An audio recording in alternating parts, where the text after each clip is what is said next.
Design, Make, Play is a truly distinctive approach to STEM education. Anyone who says how important making is to science education is following NYSCI. Margaret Honey has saturated the place with Design, Make, Play, where people learn through doing their own exploration.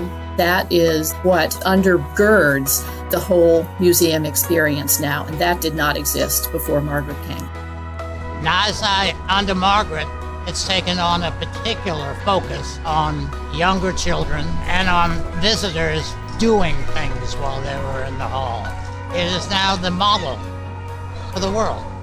Over the past 15 years, STEM learning has evolved to one that actually connects who students are, the communities they live in, and how children learn together. Margaret and NYSCI have been pioneers in that space, and it's now normal across the city to see maker spaces in many of our best schools where they didn't exist at all before. Because of Margaret's leadership at the New York Hall of Science, young people in STEM are given a space to ask questions and be curious.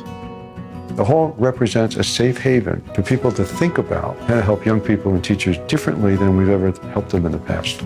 Margaret has that capability to make sure that people are learning and interacting. Because of its incredible design, make, play philosophy that Margaret Honey brought, we can engage people of all ages. NYSCI provides that opportunity for everyone to be given a chance to participate.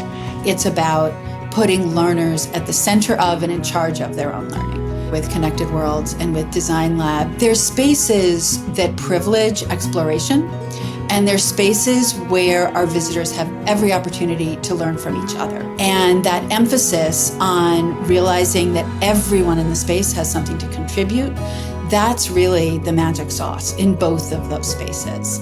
Because of Margaret's leadership at NYSCI, we have created experiences that operate at a scale and a level of richness and complexity that I don't think any other informal science learning institution comes close to.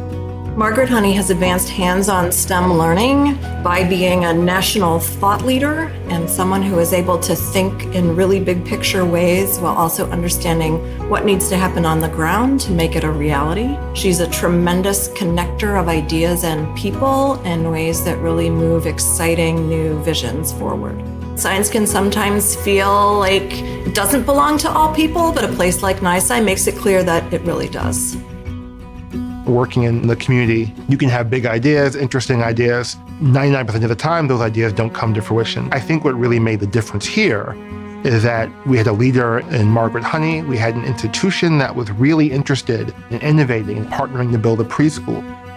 During the pandemic, thanks to her leadership and her support to bring in professionals to come and talk about the science, we were getting the right information and the right people to come and talk to the community. NYSCI, with Margaret's leadership, he opened the doors to families and children and allow them to think, I can also become a scientist. I can become an astronaut. I can do all these things. Providing that opportunity for people who never even thought that they can dream that big. And for Black and brown young people in this neighborhood, it is huge. Not just that we find out about STEM later in life in career exploration, but as very little people, to see it and not think of it something outside of our community, but definitely something inside. Thank you, Margaret, for being the most extraordinarily generous colleague in the cultural sector.